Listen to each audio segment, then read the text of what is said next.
Welcome once again to Lehto's Law. Here's Steve Lehto. I've mentioned before that I get those sales calls and junk phone calls in my office and on my cell phone all day long, every day, and they're very annoying.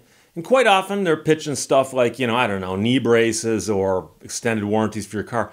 But I also get them for charities. And most of the charities that are doing that kind of work are BS. They're not real. They're nonsense. They're scams. And I've had several where they call you and they say, hey, we're calling on behalf of, and they give you an organization that sounds kind of official. That sounds like it might have something to do with law enforcement. And quite often they start with a recorded phone call and they say, stay on the line or press 1 to speak to an operator. And the weird part is that I've actually gotten through to people before, and they're scams. These are scams. And so several people sent me the story out of the New York Times about how 76 fake charities all shared the same mailbox. And the problem here is the IRS approved all of them. And so there are a lot of scam charities out there. There's a lot of charities out there that technically are charities and follow the law, but in my mind, they're not really that good of charities. But the weird part is how easy it is to set up a fake charity. So you set up a fake charity, you hire some robocalling company, the money rolls in, and you just split it with the robocalling company. And you spend the money, and you don't give any of it to charity. What are you, stupid? So this story is frightening. David Farenthold and Troy Clausen, along with Julie Tate, wrote it. And one of the organizations was called the American Cancer Society of Michigan. It was a fake charity. And the problem, of course, is that number one, it was not affiliated with the American Cancer Society. And number two, it was not in Michigan. The group applied to the IRS to become a tax-exempt nonprofit in 2020, and it listed its address as a rented mailbox on Staten Island. It was not affiliated with the American Cancer Society, and the American Cancer Society actually had heard about them and complained about them to the IRS, but the IRS approved the group, and the group was operating, or the guy who ran the group was operating it.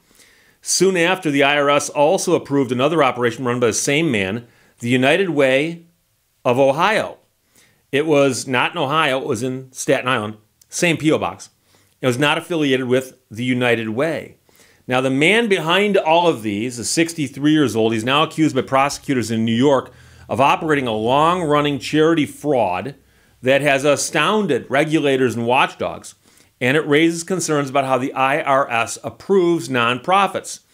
And the scary part here is not that these schemes are so good and in-depth and well thought out. It's that they're so bad and they get away with it. So the man got the IRS to approve 76 nonprofits despite glaring red flags of potential fraud. His operations stole the names of better-known charities and claimed to be in states where they weren't because they were all based out of the same P.O. box on Staten Island. The IRS kept approving them, and in doing so, the agency has attracted scrutiny of its new fast-track system for approving charities. They came up with a fast-track system because they said, we need to approve charities faster. And they kind of let most of them get through. Nina Olson, who was the IRS's in-house national taxpayer advocate until 2019, said nobody's watching the store. She warned repeatedly about the decreased level of vetting. They're the gatekeeper to this whole universe of charitable subsidies. And if the IRS is not doing its job as a gatekeeper, then you've got a real problem. The agency declined to answer questions about this particular case, citing taxpayer privacy laws. The man's got the right to privacy. It also declined to make officials available for in-person interviews, but released a written statement saying their system continues to reduce taxpayer burden and increase cost effectiveness of IRS operations. So it's made the IRS more efficient, and it costs the IRS less money. It means they're also not doing their job, but they're not doing their job more efficiently. Let's put it that way. So the man was indicted in Brooklyn in May on charges of grand larceny, identity theft, and conducting a scheme to defraud. Now, he's pleaded not guilty, but the Brooklyn district attorney said he stole about $150,000 in donations that flowed through 23 of his nonprofits. The man did not need to do much to promote the groups. The money came in through online giving platforms that let users choose among IRS-approved charities. So apparently there's platforms out there that'll simply say, here are all of the IRS approved charities. Pick one and donate money to it. People go, oh, the American Cancer Society for the Children of Michigan. That sounds like a good one. And they send some money. This guy gets the money. Now, prosecutors said the man spent the money on mortgage payments, credit card bills, and liquor stores. And at liquor stores. And the man spoke to the New York Times, where he said, I did very wrong. I know that. Said he wants to make restitution for what he had done, but he pointed out his charities were approved by the IRS. And he said, and this is the quote, if you file something with an agency and they approve it, do you think it's illegal? So he's saying, look, I was approved by the IRS. That makes me legal. The man was born in Trinidad, grew up in Brooklyn, and graduated from New York University in 1984 with a degree in finance. But he ran into trouble with the SEC, I believe. But it involved some kind of securities, and he was barred from the industry by the self-regulatory body, the National Association of Securities Dealers. So it wasn't the SEC, it was the National Association of Securities Dealers. In 1999, he pleaded guilty to federal charges of fraud and money laundering. And he said that he focused on a new business after his release. In 2014, federal records show he asked the IRS to approve tax exemption for his new nonprofit, the American Cancer Society for Children, Inc. Now, it's not connected to the American Cancer Society. And the man said that I got sidetracked. My son had passed away. It was not a stable mind at the time. It was not a stable mind at the time. He began running the operation at a time when the agency was already ill-prepared to detect signs of fraud in new applicants. The first problem, tax law does not prohibit nonprofits from impersonating better-known nonprofits by using sound-alike names. The second is there are no systematic checks for history of fraud.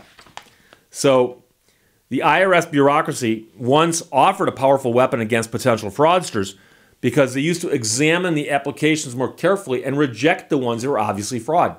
They kind of stopped doing that. And meanwhile, Congress hasn't given the IRS authorization to issue rules to make sure charities are not run by crooks. The agency said that employees reviewing new applications have been trained to identify fraud. Problem is that if they're identifying it, they're not stopping it. This man got through between 2014 and 2018. The agency approved 17 of his applications for groups like the American Cancer Society for Children and so on. This, of course, caught the attention of the American Cancer Society. That group began contacting state attorneys general because it's often the states that have the power to shut these things down. So that worked in North Dakota, Washington, California. But, of course, trying to do that in every single state is going to take you forever. In 2018, the American Cancer Society decided it needed a national approach, and it wrote to the IRS laying out the pattern it had identified in this man's filing. So people have pointed out that if he's using the exact same mailing address, saying, I am the Cancer Society of like 19 different cities, how did that not raise red flags? American Cancer Society officials said they never heard back from the IRS. But then in 2020, the agency approved 4 new groups that the man had come up with: the American Cancer Society of Michigan, the American Cancer Society of Detroit, American Cancer Society of Green Bay, and the American Cancer Society of Cleveland. All 4 going to the same Staten Island mailbox. So an expert said sometimes you can get away with things, not because you were so smart, but because the people who were supposed to be watching you were not. And this all turned out that he was using what's called an EZ application. You know about the 1040 EZ tax forms? Well, they've got an EZ application for your charity as well. And it removed 11 pages of questions they used to have and replaced that with 3 pages. And you simply have 9 boxes to check and a small blank for groups to describe your mission. So then, just to show you how little policing of these applications there is, there's a section where you have to fill out what your charitable activity is going to be. The IRS approved one group whose mission statement was charitable activity. So when asked to describe their charitable activity, they said charitable activity. And the IRS said, yep, we'll go with that. Another group put in their charitable activity description as nonprofit. Nonprofit. And the IRS approved that their mission statement was to be a nonprofit. And then finally, they approved one where it said, need to fill in. So somebody is filling in the form and wrote need to fill in as probably a note to themselves. And the IRS approved the form where the person said, our mission statement is to need to fill in. So some would suggest that might be a problem if the track is so fast that the IRS lets everything go zooming by. But worse, here's one guy with 76 fake charities, all approved by the IRS, all working out of the same mailbox on Staten Island. And worse, because of the approval, these get listed on websites of approved charities. You can donate money there. Charitable contribution. These are nonprofits, including the American Cancer Society for the Children of Detroit, or whatever it is. Totally made up. It's just some guy with a mailbox. So there you go. Richard and Hamza both sent that to me from the New York Times. 76 fake charities shared a mailbox. The IRS approved them all by David Farenthold, Troy Clausen, and Julie Tate. Questions or comments, put them below. Let's talk to you later. Bye-bye. Thank you for watching Lehto's Law. Just because you are offended doesn't mean that you're right.